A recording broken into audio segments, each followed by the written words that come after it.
ici sur un travail d'entretien de groupe électrogène.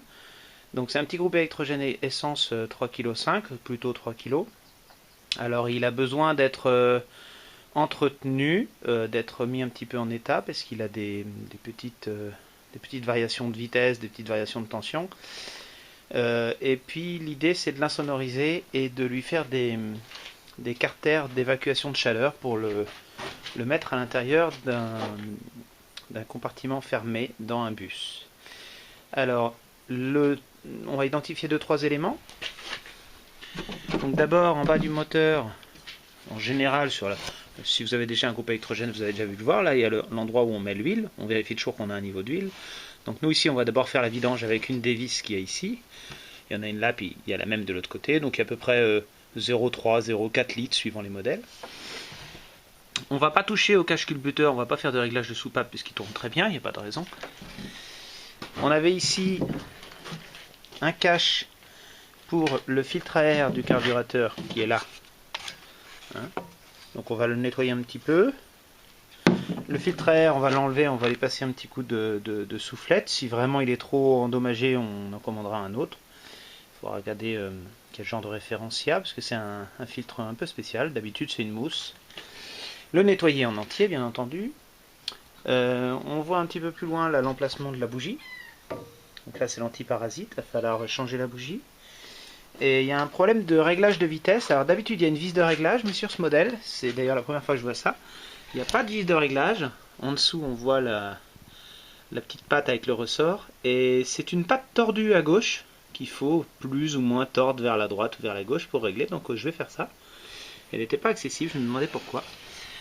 Et puis la génératrice, on va lui vérifier, alors elle a 2 prises de courant et un disjoncteur. Et on va pouvoir vérifier le condensateur. À l'intérieur, il y a un petit condensateur. Voilà, ici. C'est un condensateur qui permet d'amorcer la bobine du rotor, de créer un champ magnétique. Puisqu'il n'y a pas d'aimant à l'intérieur, hein, il faut réguler, disons, en fonction de la sortie de tension, réguler le courant à l'intérieur de cette bobine. Et c'est à ça que sert ce condensateur. Et quand il est défectueux, en règle générale, la tension chute. C'est quelque chose qui vaut une dizaine d'euros. Et puis ensuite, je vais contrôler les prises, mais a priori, il n'y a pas grand-chose, surtout du nettoyage. Donc ça, c'est un petit peu la base. Normalement, on nettoie le filtre de carburant, mais sur ce modèle, il n'y en a pas. Alors, il a toujours fonctionné comme ça. Je ne vais pas en rajouter un puisque les durées de carburant sont quand même très courtes et il n'y a jamais eu de souci. Donc je vais mettre en garde surtout le propriétaire de tout le temps mettre du carburant propre, de pas espérer avoir un petit coup de magie. Et puis je ferai une petite purge du carburateur. Alors là il n'y a pas de vis de purge. Encore un modèle bizarre, donc je vais peut-être être obligé de démonter le carburateur pour le nettoyer. Ce qui n'est pas grave, comme tout est un peu sale et gras là, l'idée c'est de vérifier qu'il n'y a pas de dépôt et de repartir à neuf. L'échappement, il n'y a pas de souci, il est un petit peu rouillé mais il est toujours bien fixé.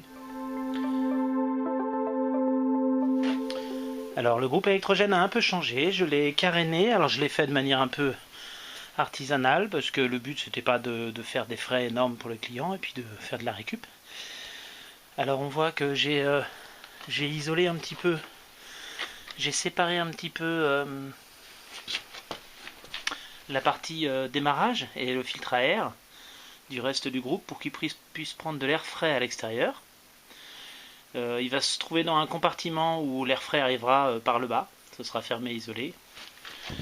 Au-dessus on a accès au réservoir, puisqu'il y aura une étagère sur le dessus, puisqu'il va être dans son compartiment, on pourra avoir accès au réservoir.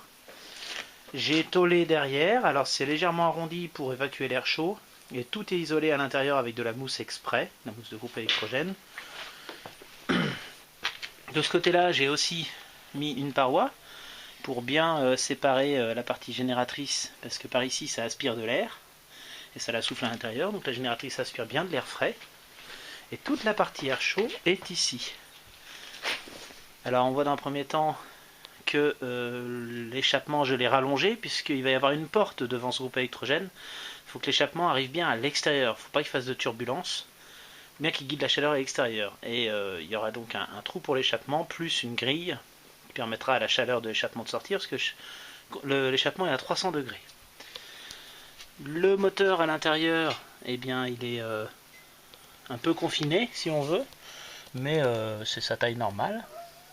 Donc on va avoir de l'air chaud qui va sortir par en bas, par là où je filme, et il y aura un trou dans le fond, et un trou en façade avec une grille qui permettra de sortir l'air chaud. J'ai fait des mesures avant et après carénage, j'ai eu les mêmes températures, si ce n'est que le réservoir est un peu plus froid puisqu'il est isolé maintenant, il a moins de rayonnement.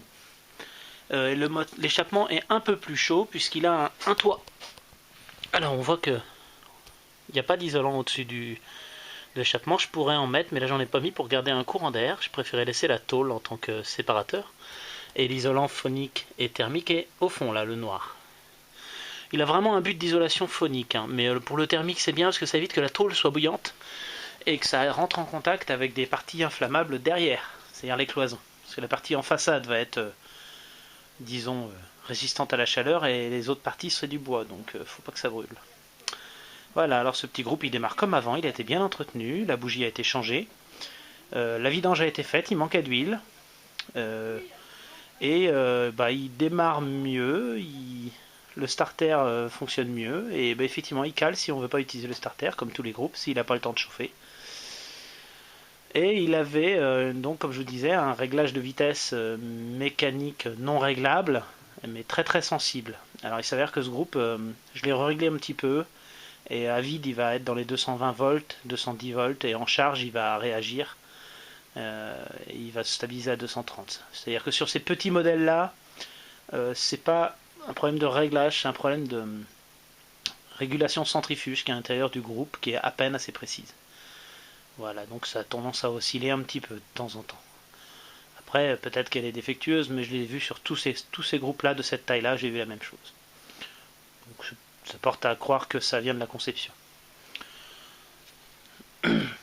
Donc j'ai été obligé d'abîmer un petit peu le groupe, hein. J'ai découpé le filtre à air, j'ai découpé le support, j'ai découpé un certain nombre de choses. Mais bon, si on enlève toutes les tôles, on retrouve le groupe d'origine, mis à part les quelques endroits où j'ai entaillé le plastique. Voilà, je referai de nouveaux tests pour vérifier que les températures sont bonnes, pour vérifier que la génératrice refroidit bien, que les consommations sont bonnes aussi, qu'on n'a pas de surchauffe, qu'il n'y a pas de prise de feu. Pour l'instant, j'ai eu jusqu'à 150 degrés sur la tôle du dessus. Il n'y a pas eu de noirceur, la peinture tient le coup. Il faut que je fasse un test plus prolongé pour voir si la peinture brûle. Et auquel cas, je finirai de la brûler pour pas qu'elle s'enflamme chez le client. Et peut-être que je rajouterai un écran thermique. Voilà.